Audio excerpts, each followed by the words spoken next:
question that a lot of people had was like, what do I need to use LinkedIn for? Like, why am I going to be on LinkedIn? And the reason why you need to be on LinkedIn is because you may not need a job now. Um, and you may not need answers to questions now. But the problem for all of us is that when we need it, when I'm looking for a job, when I'm looking for an answer, at that point, it's too late for me to go and build my network because I need the information at this point.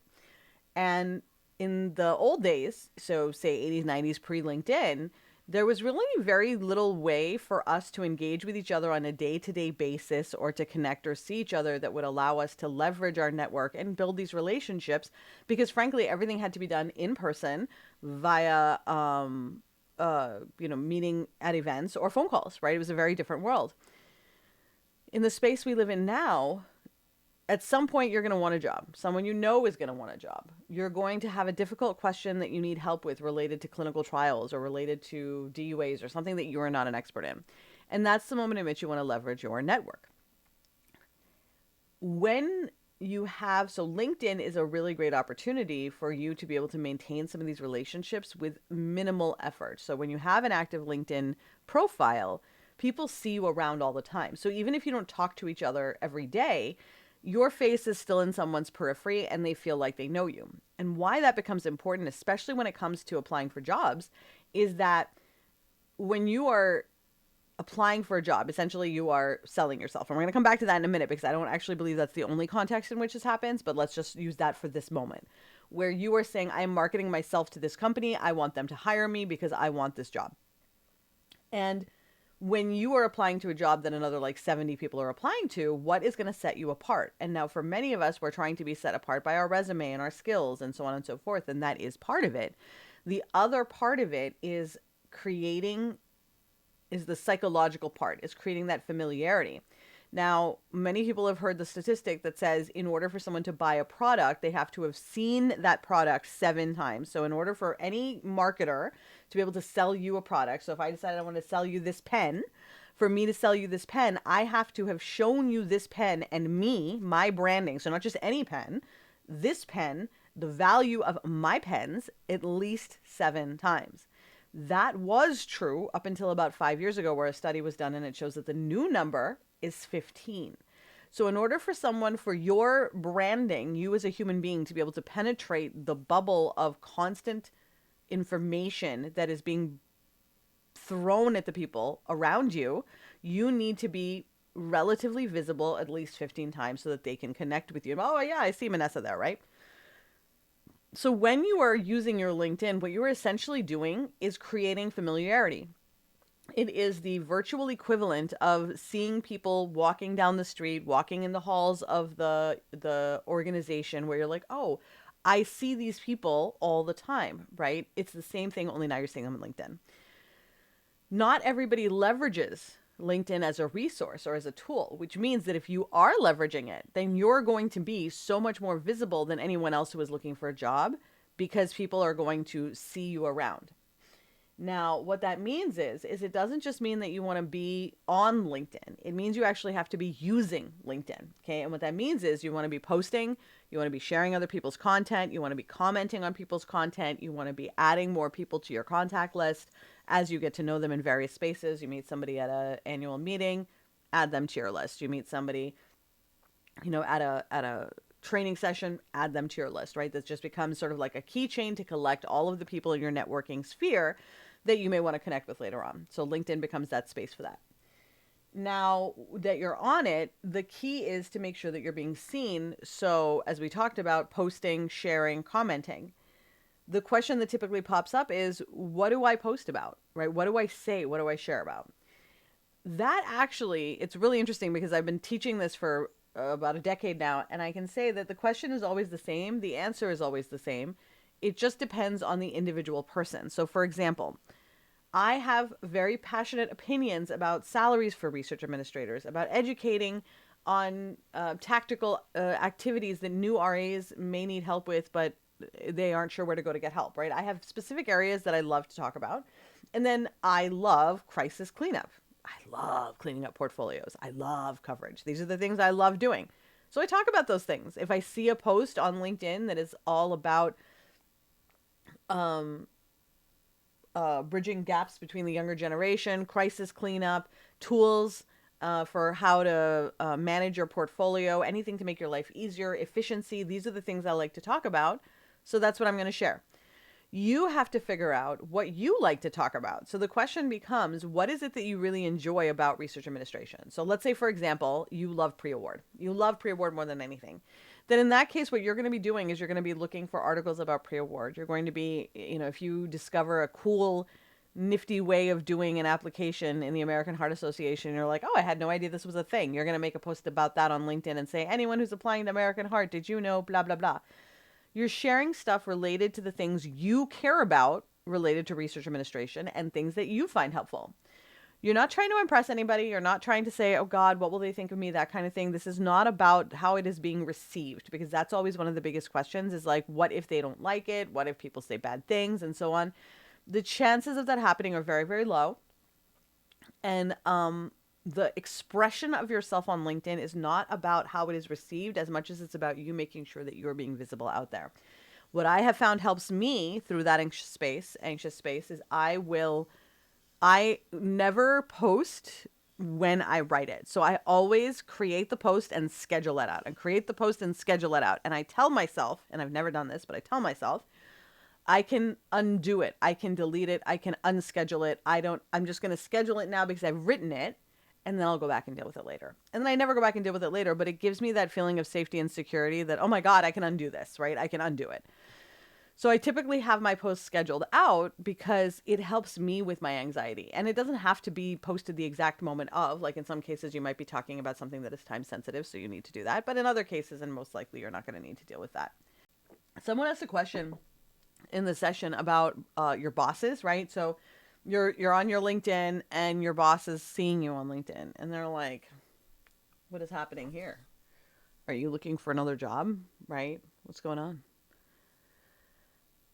The thing that I want to sort of like start with is that the idea that someone would only use LinkedIn when they are getting or looking for a job is outdated. There was a time where LinkedIn was only for that purpose, but now it is a place where people share things that are relevant to them in the workspace, related to their particular activities, and have conversations around topic-specific ideas that are relevant to them. Yes, you also use it to look for jobs. You also use it to demonstrate your expertise. We do it for all of those things as well, but that is not the only reason that it exists. It also exists to create and develop stronger networks and relationships and to find people who have similar views and opinions related to areas that you want to engage with, people with common views and opinions. And it has the ability to find people who have different views and opinions so that you can be challenged and grow. So LinkedIn is a very wide spectrum of uses, but it is absolutely true that your boss is going to see it and be like, oh, you're looking for a job. Now, that's their problem. Let's just be real here. That is their problem. That is the fact that they have not yet reached the current understanding of LinkedIn, and that's really more about education.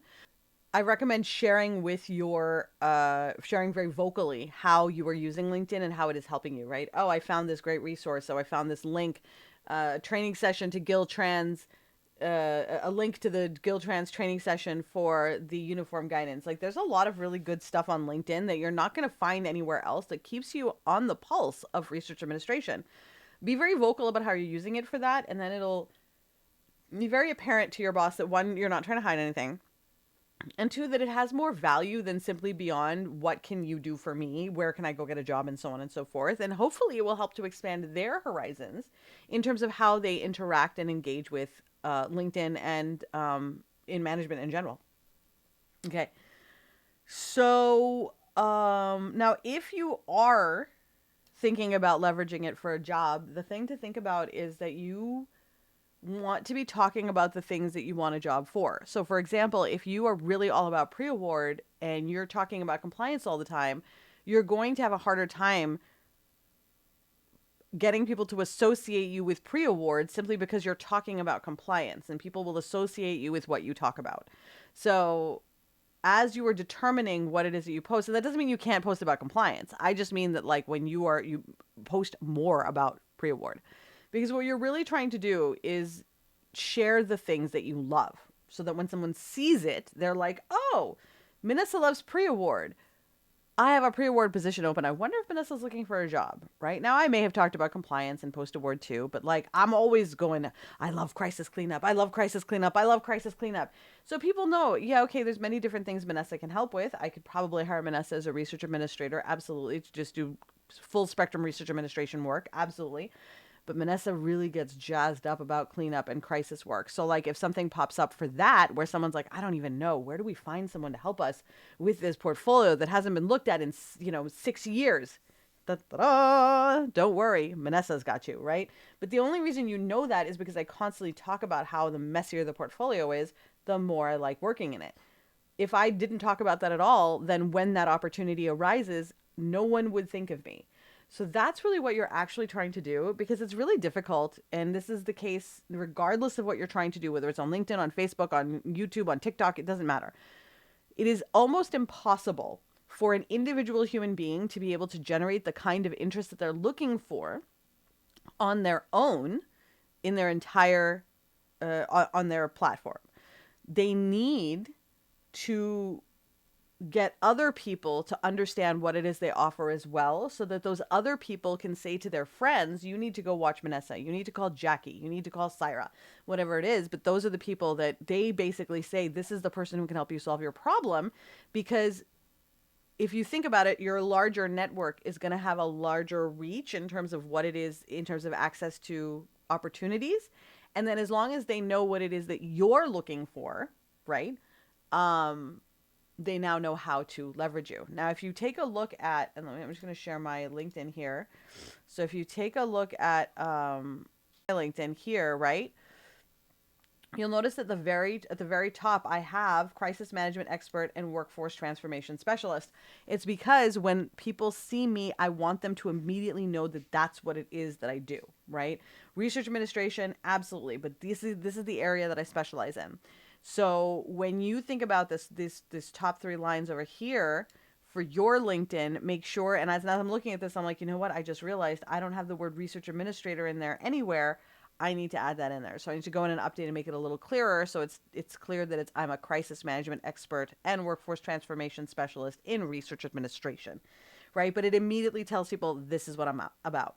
So you're going to want to use that element right there to put in sort of like your headline, your summary, so that when people see your profile, they immediately have an understanding of what it is that you offer, and why they might want to engage with you. And in some cases, it might just be, let's hang out and talk about this particular topic that you like to nerd out about. In other cases, it might be, I have a job for you. In other cases, it might be, I have a question, I need help because I don't understand DUAs, and you just did a training that I noticed that you did on, like Melissa Marr is doing on DUAs, and if I have questions, now I know that she's my expert that I can go to. So that's, as you're thinking about LinkedIn, that is really the key element of, I keep looking at that camera when we're actually right here. That is really the key element, is to ensure that you're really telegraphing to other people what it is that you are excited about. Now, going back to the earlier thing, we'll wrap up on this, where we talked about how when you go in to the, let me find my camera, just camera. We talked earlier about how you're going in for a job, right? And now, this is a job, I want this job. Now, that is the way that it has been structured historically to keep us in a position where it's like you feel like the jobs are scarce and you have to fight for them, right? And so it's like it puts us in a feeling of very, almost like supplication and a lot of anxiety that I may not get X job. What having an active and vibrant LinkedIn profile does is it actually builds your confidence a lot to help you to see the asset that you really are. Because the challenge that exists right now in all workplaces, but we're going to talk specifically about research administration right now, is that the perspective that the job is the thing that we need, which yes, we all need to make money, we all need to pay our bills and so on, is a fallacy. The truth is that job, they desperately need us. Okay. So yes, it's a symbiotic relationship, but the way the power structure has been set up for the last, however many years, like decades and decades and decades, it's, I'm a supplicant to the job that you have, and I'm going to have to prove myself to you that I'm the one you want, right? The actual thing that's happening is they are desperate for someone to do this work, and we have the skill sets. They have to prove to us that this is the job we want.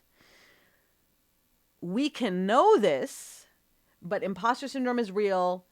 Lack of self-esteem is real. I've been through all of this where even saying these words out loud, I recognize that in practice it is harder than just saying the words. That is where the LinkedIn comes in, because the LinkedIn tool is a very powerful mechanism by which to increase your platform, which immediately increases your value on the optical value. Okay. Because obviously, in my worldview, you have inherent value simply by existing.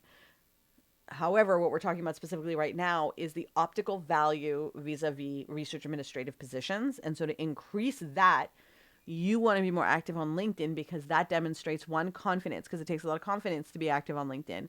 And then two, it demonstrates your expertise to where when somebody does get your job application, they already know who you are. They already know, they can look on your LinkedIn and see what it is that you are jazzed about. But then three, you've already established yourself as someone who can command a higher salary going in. And as we all know, it is really critical to start out your position at any organization with as high of a salary as you can possibly get, because you're going to be restricted by your increases in the future by 1 or 2% based off of whatever the cost of living increases at your organization, if they have one at all. And so establishing that high salary right at the outset is critical. To do that, you're going to want to have a platform that you can use to say, listen, you are lucky that I'm applying for your job, and that comes from the LinkedIn.